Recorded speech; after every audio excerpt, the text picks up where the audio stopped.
ഇപ്പം വിളിച്ച് പിന്നെ മെസ്സേജും പിന്നെ ഫോണും പിന്നെ കത്തും, അവസാനം എന്നാ പിന്നെ ബസ് കയറി കുത്തിരിക്കാൻ വിചാരിച്ചു ഇങ്ങോട്ട് വന്നു. ഇനിയിപ്പോൾ നിങ്ങളിപ്പോൾ എന്താ പറയുന്നത്?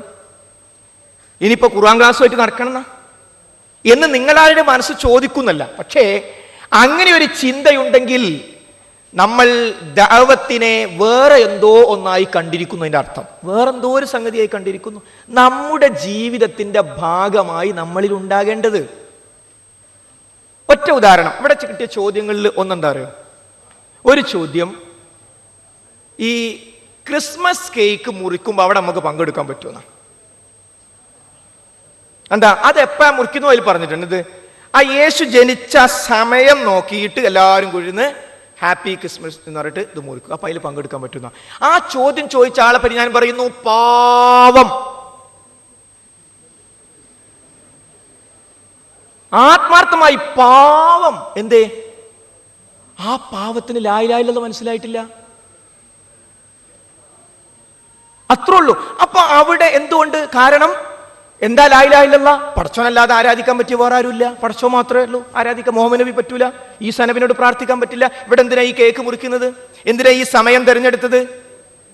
അപ്പൊ ക്രൈസ്തവർ പോലും അത്ഭുതപ്പെടുന്നത്, മുഹമ്മദോ വ്യാസർ ഇവിടെ, ഇവരൊക്കെ പടച്ചോനെ മാത്രം ആരാധിക്കുന്നു പറയുന്ന ആൾക്കാരല്ലേ എന്ന് അവര് പോലും മനസ്സിൽ അത്ഭുതപ്പെടുകയാണ്.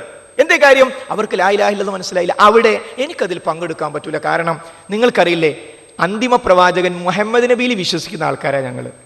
ഞാൻ മുഹമ്മദ് നബിയെ രക്ഷിക്കണമേ എന്നൊരൊറ്റ പ്രാവശ്യം വിളിച്ചാൽ ഐ ആം ഔട്ട് ഫ്രം ഇസ്ലാം, ഞാൻ ഇസ്ലാമെന്ന് പുറത്താ.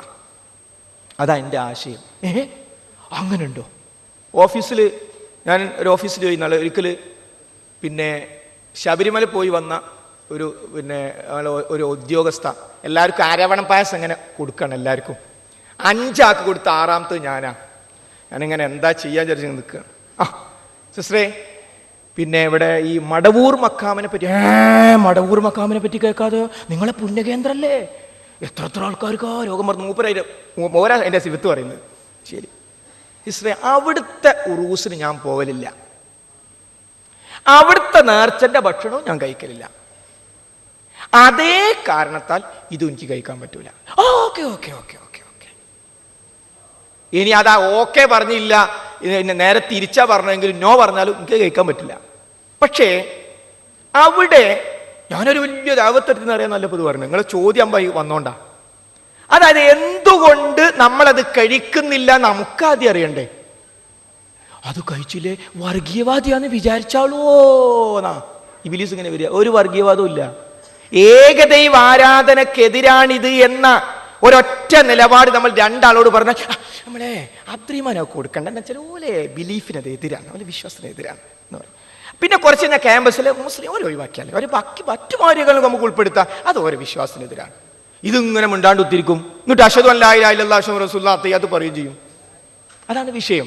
അപ്പൊ ഞാൻ പറയും, ദഅവത്ത് എന്ന് പറയുന്നത് ഒരു പക്ഷേ ഇത്തരം ഒരു ഘട്ടത്തിൽ ഒരു വലിയ സന്ദേശം സ്വാഭാവികമായി നമ്മുടെ ജീവിതത്തിന്റെ ഭാഗമായി നമുക്ക് കൊടുക്കാൻ പറ്റും. അപ്പൊ അതല്ലാതെ അൽഹംദുലില്ലാഹ് നഹ്മദുഹു എന്ന് പറഞ്ഞ എല്ലാവരെയും വിളിച്ചെടുത്ത് ദഅവത്ത് നടത്താൻ പോവാണ് എന്ന രൂപത്തിൽ ഒരു കൃത്രിമമായ സ്വഭാവത്തിലേക്ക് വരണമെന്നല്ല.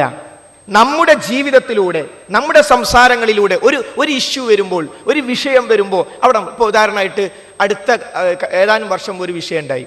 മുഹമ്മദ് നബി കരീം സല്ലല്ലാഹു അലൈഹി വസല്ലം ഇസ്ലാം മതത്തിന്റെ സ്ഥാപകനാകുന്നു എന്ന രൂപത്തിൽ ഒരു പ്രസിദ്ധീകരണത്തിൽ എഴുതി വന്നപ്പോൾ വമ്പിച്ച കോലാഹലം. തിരുത്തണം എന്ന് പറഞ്ഞു. അതൊരു ചാൻസ് അല്ലേ, ക്യാമ്പസിലൊക്കെ ചർച്ച വരില്ല. എന്താ അത് മുഹമ്മദ് നബി സ്ഥാപിച്ച മതം? മുഹമ്മദ് നബി സ്ഥാപിച്ചല്ല. അല്ല, അപ്പൊ നിങ്ങൾ മുഹമ്മദ് നബിനെ ആരാധിക്കുന്നില്ലേ? ഇല്ല. അതെനിക്ക് പുതിയ വിവരം. ക്യാമ്പസിലെ നല്ലൊരു വിഭാഗം ആളുകൾ മനസ്സിലാക്കിയത് മുഹമ്മദ് നബി ആരാധിക്കുന്നവരാണ് മുസ്ലിങ്ങൾ എന്നാ.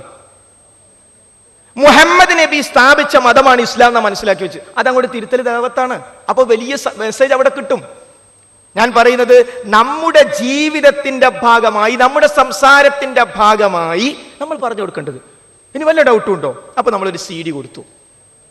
മഹാനായ പ്രവാചകൻ അഡ്വക്കേറ്റ് മായിൻകുട്ടി മേത്തർ ഒരു CD. നിങ്ങൾ ഈ സംശയത്തെ പറ്റി ഒരു മുഹമ്മദ് നബി സ്ഥാപിച്ച മതാണെന്ന് അതിനെ പറ്റി ഒരു നല്ല CD ഞാൻ കണ്ടതാ, കൊടുത്തു. അല്ലാതെ ഇതൊരു CD ആകുന്നു, നിങ്ങൾ കാണേണ്ടതാകുന്നു, അല്ലെങ്കിൽ നരകത്ത് പോവും എന്ന് പറയുമ്പോൾ എന്ത് പറ്റി? ഒരു ഓഫ് കഴിഞ്ഞപ്പോൾ എന്തൊരു മാറ്റം ഉണ്ടല്ലോ. അതല്ല, സ്വാഭാവികമായിട്ട് നിങ്ങൾ ആ മുഹമ്മദ് നബിനെ പറ്റുന്ന ഒരു സംശയം പറഞ്ഞല്ലോ, നല്ലൊരു CD. അയാൾ കേട്ടത് നല്ല ഒരു പറയും നല്ല CD ആണെന്ന്.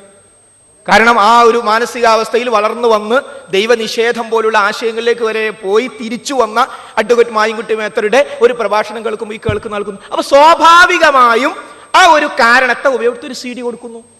വിഷയം അവിടെ തീർന്നു. ഇങ്ങനെ ഒരു സ്വാഭാവികത ആയി നമ്മൾ ചെയ്യേണ്ട പ്രവർത്തനമാണ് ദാവത്ത്. അത്രേ ഉള്ളൂ. അതായത് പടച്ചോനെ നമ്മളെ നോക്കൂ, അവരെല്ലാവരും ടെൻഷനില്ല. നോക്കൂ, ലോകത്ത് ഏറ്റവും കൂടുതൽ ടെൻഷനില്ലാത്ത മുസ്ലിങ്ങളാണ്. നാമധാരി മുസ്ലിങ്ങളല്ല, തച്ചു തള്ളിട്ടാലും പടിഞ്ഞാറോട്ട് പോകാത്ത മുസ്ലിങ്ങളല്ല. ആ മുസ്ലിങ്ങളല്ല, അള്ളാഹുവിനെ മാത്രമേ ആരാധിക്കാവൂ എന്ന ആശയത്തിന്റെ ഗൗരവം മനസ്സിലാക്കിയ മുസ്ലിങ്ങളാണ് ലോകത്ത് ഏറ്റവും കുറവ് ടെൻഷൻ അനുഭവിക്കുന്നത്. നോക്കി, ഇപ്പോൾ SLC പരീക്ഷ കഴിഞ്ഞാൽ കുറെ ആൾ ട്രെയിനിന് തലവെക്കും, കുറെ ആൾ തൂങ്ങിച്ചാവും. പിന്നെ +2 കഴിഞ്ഞാൽ വേറെ കുറെ ആൾ തൂങ്ങിച്ചാവും. ഇതിലൊക്കെ താരതമ്യേന മുസ്ലിങ്ങൾ കുറവാണ്. ഒരു തവക്കുൽ ബോധം, പടച്ചോനെ പറ്റി ഒരു ബോധമുണ്ട്. ഈ ബോധം ലഭിക്കുന്നത് കൊണ്ടാണ് ആ ഒരു അവസ്ഥയിൽ നമ്മൾ എത്തുന്നത്. ഇത് പറഞ്ഞു കൊടുക്കുക അത്ര തന്നെ. അള്ളാഹു ആരാണെന്നറിയാത്ത ക്യാമ്പസിലെ വിദ്യാർത്ഥികളുണ്ട്, പടച്ചോൻ ആരാന്നറിയാത്ത. അത് നമ്മൾ തൃശ്ശൂർ സമ്മേളനത്തിൽ, പക്ഷേ തൃശ്ശൂർ സമ്മേളനത്തിൽ പങ്കെടുത്ത ആളുകൾ ഇതിൽ വളരെ കുറവായിരിക്കും. ടിക്കാറാം നീന എന്ന് പറഞ്ഞ നമ്മുടെ തൃശ്ശൂർ ജില്ലാ കലക്ടറായിരുന്നു ആശംസ പറയാൻ വന്നത്.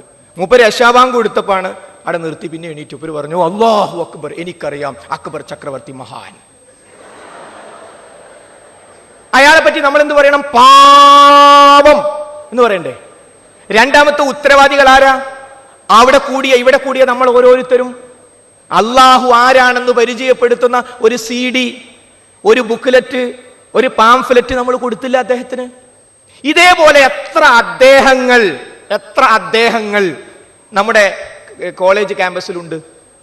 ചില ആൾക്കാർ പറയും, ഞങ്ങളെ ഇങ്ങോട്ട് പോരാൻ നേരം പിന്നെ മറ്റേ പാർട്ടിക്കാർ നിങ്ങൾ പോവല്ലേ എന്ന് ചോദിച്ച് ബെരട്ടി എന്നൊക്കെ പറഞ്ഞു. ബെരട്ടൂലേ വരട്ടാണ്ടിക്കുവോ? പറഞ്ഞു കൊടുക്കേണ്ടത് എന്താ സംഭവം? ഞങ്ങൾ പിന്നെ പ്രോഫ് കോൺ പോയതാ, ഈ CD നിങ്ങൾ കൂടി ഞങ്ങൾ പ്രോഫ് കോണിൽ കോട്ടയത്ത് ചർച്ച ചെയ്ത CD ആണ്, ഒന്ന് കേട്ടു നോക്കി. അത് പെട്ടെന്ന് കേട്ടോന്നില്ല, നിങ്ങൾ CD ഒന്നും വേണ്ടൊക്കെ പറയും. എന്നാലും ഒന്ന് ശ്രമിച്ചൊന്ന് കൊടുത്താൽ സംശയം തീരും. അപ്പൊ ഞാൻ പറഞ്ഞുകൊണ്ടുവരുന്നത്, ദഅവത്ത് എന്ന് പറയുന്നത് നിസ്കാരത്തോട് ചേർത്ത് പറഞ്ഞ കാര്യമാണല്ലോ. നമുക്ക് പോയി ചെയ്യാൻ പറ്റുമോ? നിങ്ങൾ പറഞ്ഞൊക്കെ ശരി. ഈ തിരക്കിനിടക്ക് അല്ലെങ്കിൽ തന്നെ മനുഷ്യന് പഠിക്കാനോ അതിന് സമയമില്ല. അതിൻ്റെ ഇടയ്ക്കിന് ഇപ്പൊ ഇതും കൂടിയല്ല. അത് നമ്മുടെ ജീവിതത്തിന്റെ ഭാഗം. ഒരു സുബഹി നിസ്കരിക്കാതെ വിട്ടുപോയാൽ, ഒരശ നിസ്കരിക്കാൻ മറന്നുപോയാൽ, ഇന്നലെ അശ നിസ്കരിച്ചിട്ടില്ല, ഇന്ന് സുബഹി നിസ്കരിച്ചിട്ടില്ല, എന്തൊരു പ്രയാസമായിരിക്കും ഇല്ലേ? എങ്കിൽ അതേപോലെ ഒരു പ്രയാസം ഇന്ന് ഒരാളോട് ഒരു സംസാരിക്കാൻ കഴിഞ്ഞില്ലല്ലോ. എത്ര ചാൻസുകൾ നമ്മുടെ മുമ്പിലേക്ക് വരും. അത്തരം അവസരങ്ങളെ ഉപയോഗപ്പെടുത്തി ജീവിതത്തിന്റെ ഭാഗമായി സ്വഭാവം. അപ്പൊ വേറൊരു ഗുണോട് കിട്ടും. എന്താ അറിയോ? നമ്മൾ നാലാൾ കള്ളുടിക്കാൻ തീരുമാനിച്ചാൽ ഓനെ വിളിക്കണ്ടേ, അവനെ പറ്റില്ല, വെറുതെ വിളിച്ച് വശലാണ്ടാണ്. അത് വലിയൊരു സംരക്ഷണം. മറ്റു നമ്മൾ വിചാരിക്കും, ഒരു കോളേജ് ഡേൻ്റെ അന്നൊരു 2 പെഗ് അടിക്കാൻ വിളിച്ചിട്ട് വലിയ സത്യവിശ്വാസിയാ, ഈ മാതിരി എത്ര സത്യവിശ്വാസം നമ്മൾ കണ്ടതാ. അപ്പൊ നമ്മൾ ഏതായാലും പരിഹാസം കേൾക്കണ്ട, പഠിച്ചനോട് ദ്വാരനക്കാം വിളിക്കുക. ഈ ഒരു അവസ്ഥയിലേക്ക് എത്താതിരിക്കാൻ നമുക്ക് സ്വയം ഒരു സംരക്ഷണം കിട്ടാൻ, നമ്മൾ ഇതിന്റെ ആളാണ്, ഒരു വക്താവാണെന്ന് കണ്ടാൽ അത് വല്ലാത്തൊരു സാധനമാണ്. ഭയങ്കര വിശ്വാസമാണ്. അല്ല 5 നേരം നിസ്കരിക്കാം, പിന്നെ ബഹുമാനം വരും. പിന്നെന്തോ പ്രശ്നം ഉണ്ടെങ്കിൽ നമ്മളോട് പറയാൻ തുടങ്ങും. ഇത് സ്വാഭാവികമായി ഉണ്ടായിത്തീരുന്നു. അതുകൊണ്ട് എന്താ, ഇൻഫീരിയറിറ്റി കോംപ്ലക്സ് ആദ്യം ഒഴിവാക്കണം. ഇസ്ലാം എന്ന ചില ആൾക്കാരുണ്ട്, നാട്ടിൽ ചെന്നാൽ അസ്സലാമു അലൈക്കും സലാം വറഹ്മത്തുള്ളാഹി വബറകാതുഹു, ക്യാമ്പ് അസ്സലാമു അലൈക്കും വഅലൈക്കും സലാം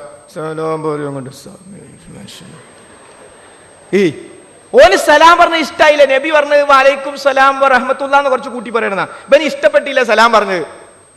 ഇനി മേലാൽ ഇത് ആവർത്തിക്കരുത് എന്നുള്ള ആൾക്കാണ്. ചില ആൾക്കാരുണ്ട് നാട്ടിലൊക്കെ ഭയങ്കര ദീനീ പ്രവർത്തനമൊക്കെ ഈ ക്യാമ്പസിൽ നിന്ന് ഒളിച്ചെടുക്കും. എംഎസ്മാരുണ്ടോ എന്നെ അറിയണ്ട പടച്ചോനെ, എൻ്റെ അഡ്രസ് എങ്ങാൻ കിട്ടിയാ കുടുങ്ങിയല്ലോ. ഒന്ന് മര്യാദയ്ക്ക് നിൽക്കേണ്ടി വരും, ഖുർആൻ ക്ലാസ്സിന് പോകേണ്ടി വരും, റമദാൻ തറാവീന് പോകേണ്ടി വരും. ഇപ്പൊ ഇടിയാണ്. അപ്പൊ അതുകൊണ്ട് നമ്മൾ ഇത് മറച്ചു വെച്ചാൽ നമ്മൾ നശിക്കും. മയക്കുമരുന്നിന്റെ ഉടമയായി, വൃത്തികേടിന്റെ ഉടമയായി, എന്തിനാണ് ഇവനെ ഡോക്ടറാകാനും എഞ്ചിനീയർ ആകാനും പറഞ്ഞയച്ചത് എന്ന് സമൂഹം ചോദിക്കുന്ന അവസ്ഥയിലേക്ക് നമ്മൾ തിരിച്ചു നാട്ടിലെത്തും, ഈ കൂട്ടായ്മയിൽ നമ്മൾ ചേർന്നിട്ടില്ലെങ്കിൽ. അതുകൊണ്ട് എന്തിന് ദഅവത്ത് എന്ന ചോദ്യത്തിന്റെ ഉത്തരം വമൻ യശ്കുർ ഫഇന്നമാ യശ്കുറു ലിനഫ്സിഹി. ആരെങ്കിലും നന്ദി ചെയ്താൽ അവൻ അവനോട് തന്നെ അവൾ അവളോട് തന്നെയാണ് നന്ദി ചെയ്യുന്നത്. വമൻ കഫറ, ആരെങ്കിലും നിഷേധിച്ചാൽ നന്ദി